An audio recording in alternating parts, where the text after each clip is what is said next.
Welcome to Learning English from People. Malcolm X, the man by any means necessary. There are names in history that feel like a storm. Malcolm X is one of them. He remains one of the most powerful and controversial figures in American history, a man who lived a life of incredible, almost unbelievable change. In just 39 years, he was a street hustler, a dedicated religious minister, a fiery black nationalist, and finally, a global human rights leader. Malcolm spoke the hard truths that many people didn't want to hear, forcing America to look at its deep problems with race. His own journey of learning and his powerful demand for justice changed the civil rights movement forever.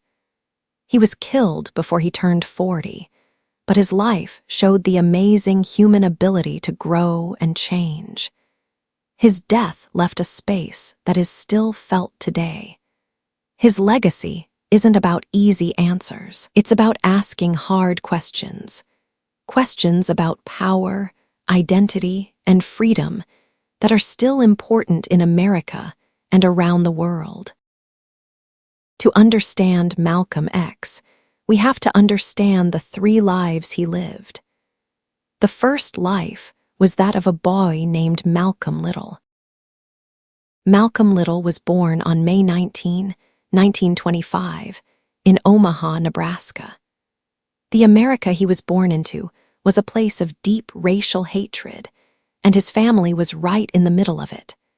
His parents, Earl and Louise Little, were not quiet victims. They were strong followers of Marcus Garvey, a leader who promoted Pan-Africanism. Earl was a Baptist speaker and an organizer for Garvey's movement.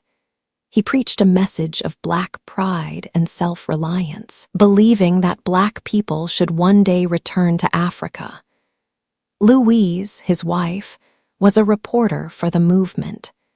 Together, they taught their 8 children to be proud of who they were and to know their African history.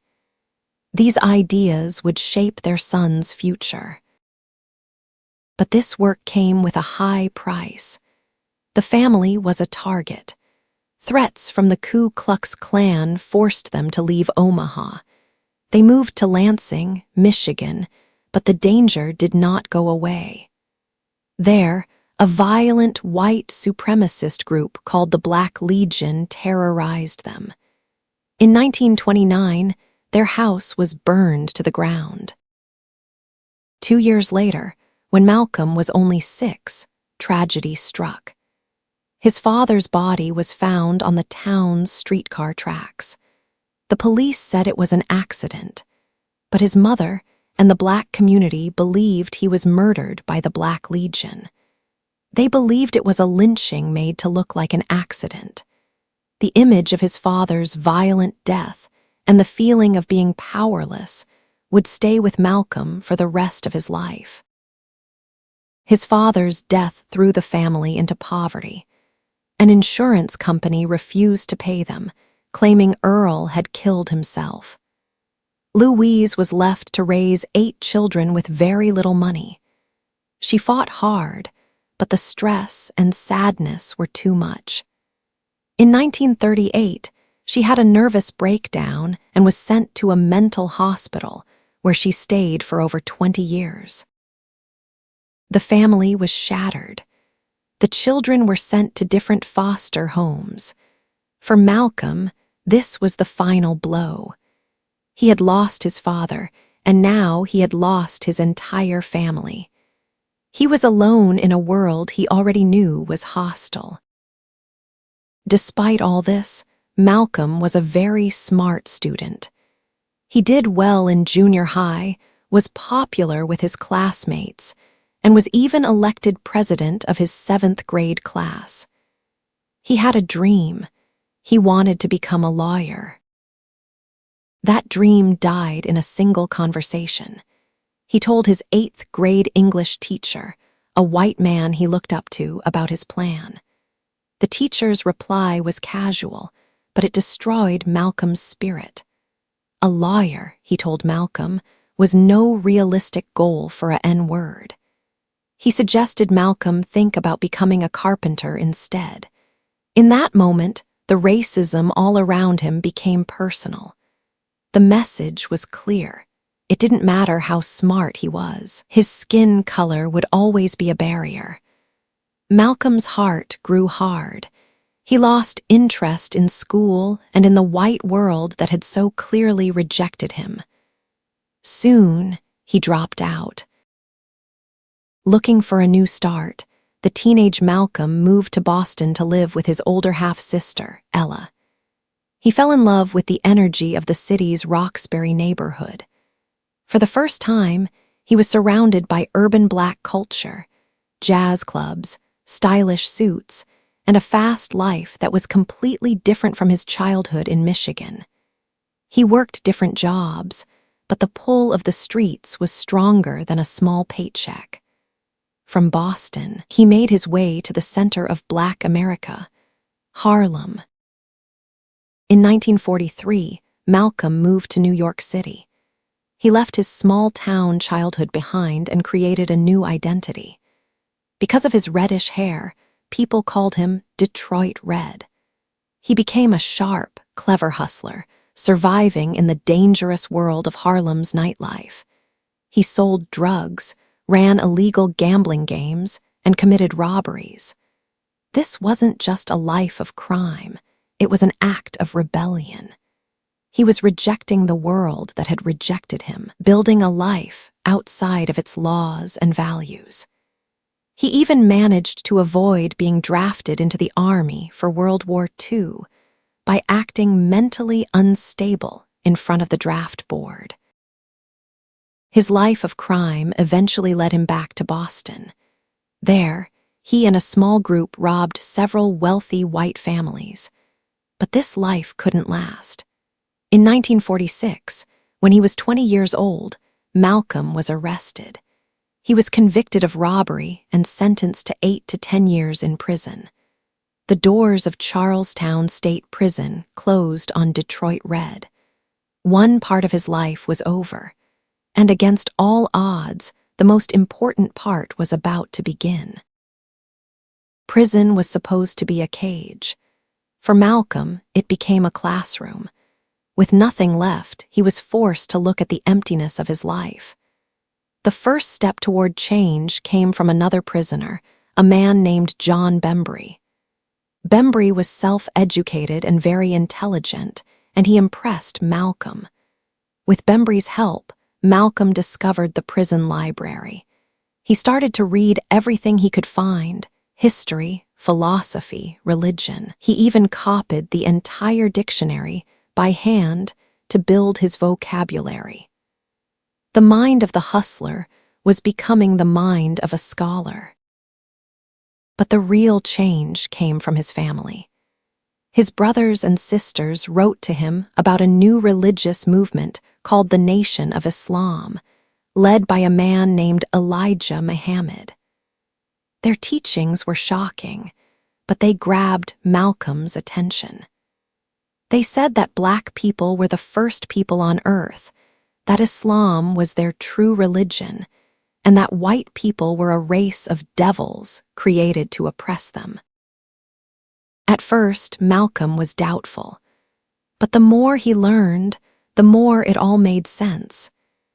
It explained the pain of his own life, his father's murder, his family's destruction, the teacher who killed his dream. It all fit into the Nation of Islam's story of white evil and black suffering. His brother Reginald visited and told him to stop eating pork and smoking cigarettes. Malcolm did. Soon, he was writing letters to Elijah Muhammad himself. The leader told him to leave his past behind and dedicate his life to Allah. Malcolm, who had once hated religion so much that guards called him Satan, found a new faith. In 1950, he started signing his name Malcolm X. The name Little, he said, was a slave name given to his ancestors by a white man. The X stood for his true, lost African name. He had entered prison as Malcolm Little, a lost and angry young man. He would leave as Malcolm X, a man with a mission. When he was released from prison in 1952, Malcolm X was a completely different person. He was disciplined, well-spoken, and filled with a powerful new purpose. He immediately went to work for the Nation of Islam. He met Elijah Muhammad in Chicago and quickly became one of the organization's most important members. His rise was fast. He became the minister of temples in Boston and Philadelphia, and in 1954, he was given the leadership of the important temple number 7 in Harlem. As a minister, Malcolm X was an amazing speaker.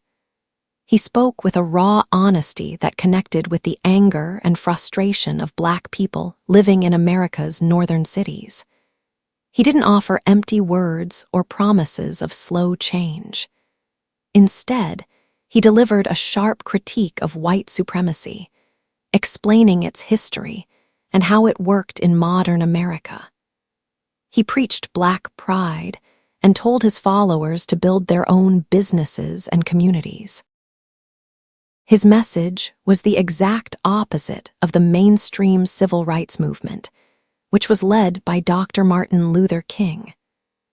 Malcolm had no respect for the idea of nonviolence or the goal of racial integration. He believed nonviolence was a weak strategy that asked Black people to accept violence without fighting back. He saw integration as a desire to be accepted by the same people who had oppressed them. He called the famous 1963 March on Washington the farce on Washington. For Malcolm, the only real solution was separation, the creation of a separate Black nation. This message made him a hero to many Black Americans and a villain to many white Americans. The media called him a hate monger, but inside the Nation of Islam, he was a star. He is credited with growing the organization's membership from just a few hundred to tens of thousands. He became the nation's national spokesman, its most famous and energetic voice.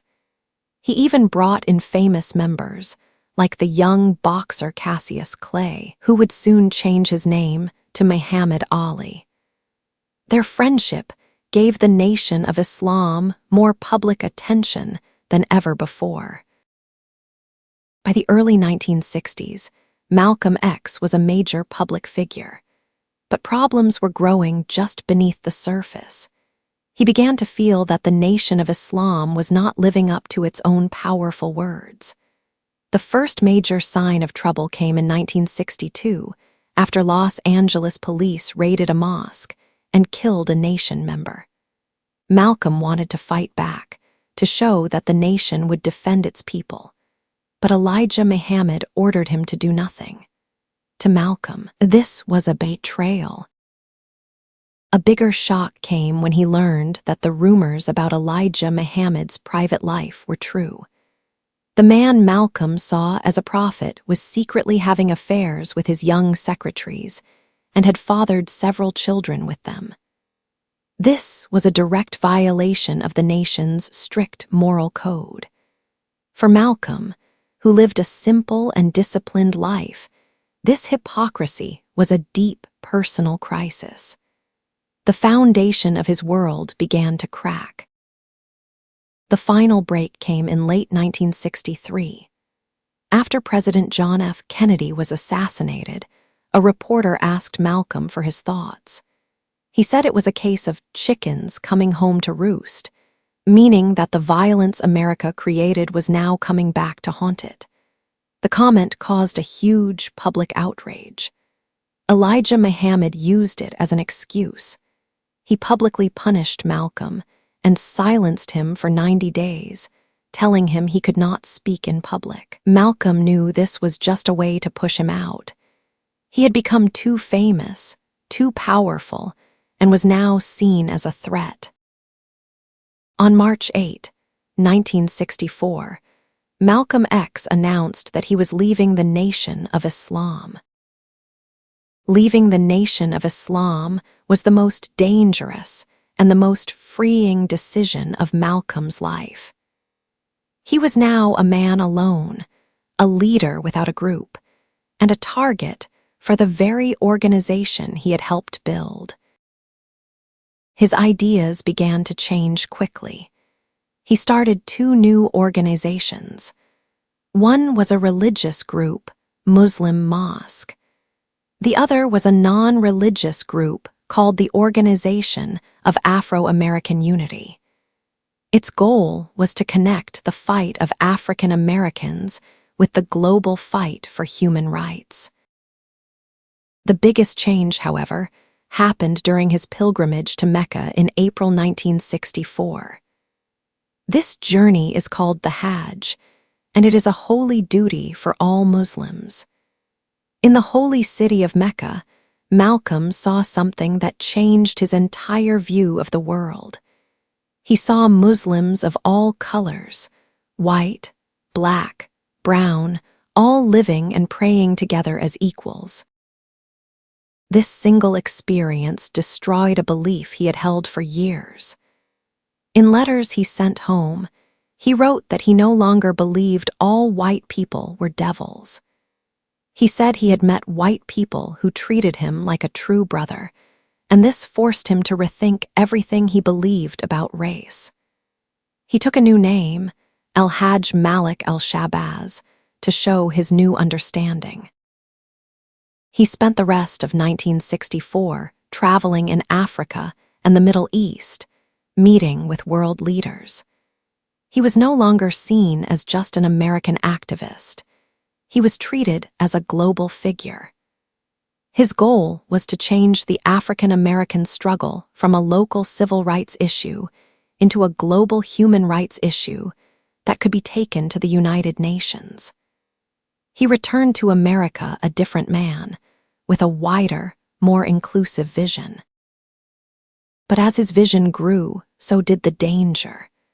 The Nation of Islam saw him as a traitor. The threats against his life became more and more serious. In February 1965, his home was firebombed while he, his pregnant wife Betty, and their 4 young daughters were sleeping inside. They all escaped, but the message was clear. Malcolm knew his time was running out. On the afternoon of February 21, 1965, Malcolm X walked onto the stage of the Audubon Ballroom in Harlem. As he started to speak, a fight broke out in the audience. It was a distraction. As his bodyguards moved to stop the fight, a man ran forward with a shotgun and fired. 2 other men then rushed the stage with handguns. Malcolm was hit by at least 16 bullets. He was pronounced dead at the hospital. He was 39 years old. Malcolm X's influence did not end with his death. In many ways, it was just beginning. The book he was working on, The Autobiography of Malcolm X, was published after he died and became one of the most important books of the 20th century. It is a timeless story of change and self-discovery that has inspired millions of people. His ideas became the foundation for the Black Power movement of the late 1960s. His calls for self-respect, racial pride, and knowledge of history inspired a new generation of activists. The phrase "Black is beautiful" grew directly from his teachings. In the 1980s and 90s, hip-hop artists and filmmakers brought his image and words to a new generation, making him a permanent icon of resistance.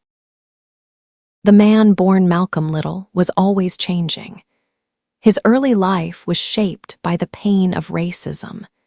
He responded first with a life of crime, and then found a sense of purpose in a strict, separatist faith. But his mind was too curious, and his heart was too honest to stay in one place. In his final year, He was moving toward a vision that could fight racism without hating an entire race.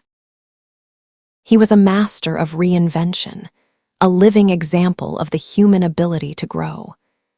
With his sharp mind and fearless honesty, he forced America to look in the mirror.